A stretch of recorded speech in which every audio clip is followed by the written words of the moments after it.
Assalamualaikum warahmatullahi wabarakatuh. Perkenalkan, nama saya Rizka Rizky Amalia dari kelas 11 TKJ 1. Saya akan menjelaskan materi dari pelajaran AIJ. 1. Konfigurasi routing dinamis. Routing dinamis adalah suatu protokol yang digunakan untuk mendapatkan route dari satu jaringan ke jaringan yang lain. Routing dinamis merupakan routing protokol yang digunakan untuk menemukan network serta melakukan update routing tabel pada router. Routing dinamis ini lebih mudah digunakan daripada routing statis dan default.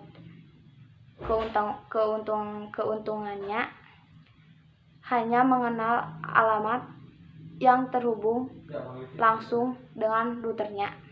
Kekurangannya, beban kerja router menjadi lebih berat karena selalu memperbaharui IP tabel pada setiap waktu tertentu.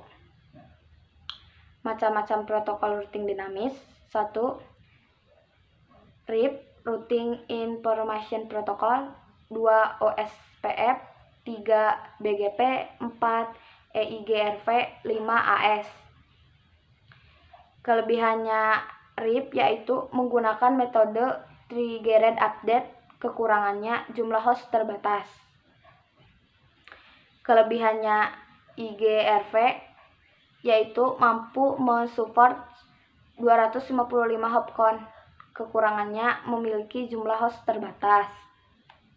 Kelebihan OSPF yaitu tidak menghasilkan routing loop, mendukung penggunaan beberapa metrik sekaligus dapat menghasilkan banyak jalur ke sebuah tujuan, membagi jaringan yang besar menjadi beberapa area.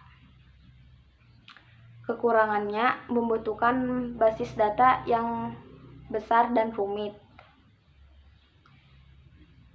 Kelebihan EIGRV yaitu melakukan konvergensi secara tepat ketika menghindari loop. Kekurangannya memakai untuk router Cisco.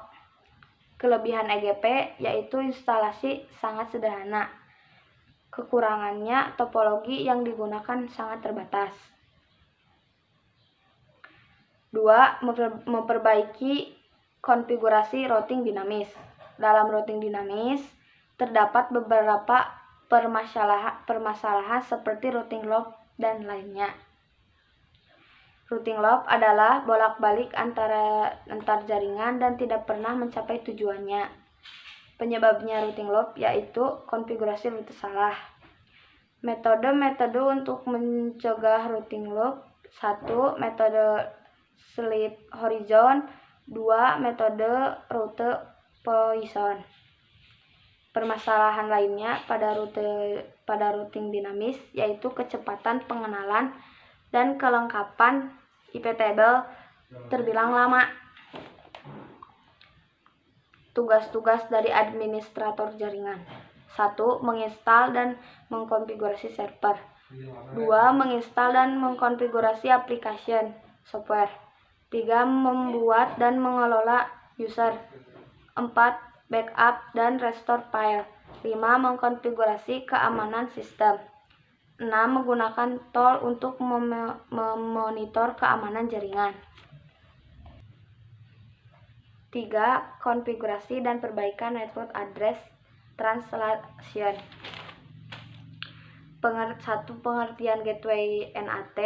NAT atau network address translation adalah sebuah sistem yang digunakan untuk menggabungkan lebih dari satu buah komputer untuk dihubungkan ke dalam sebuah jaringan internet dengan hanya menggunakan alamat IP.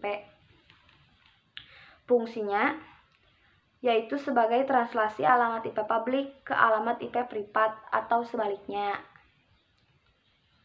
Kelebihannya, penggunaan NAT dapat mengurangi adanya duplikasi IP address pada jaringan atau konflik IP.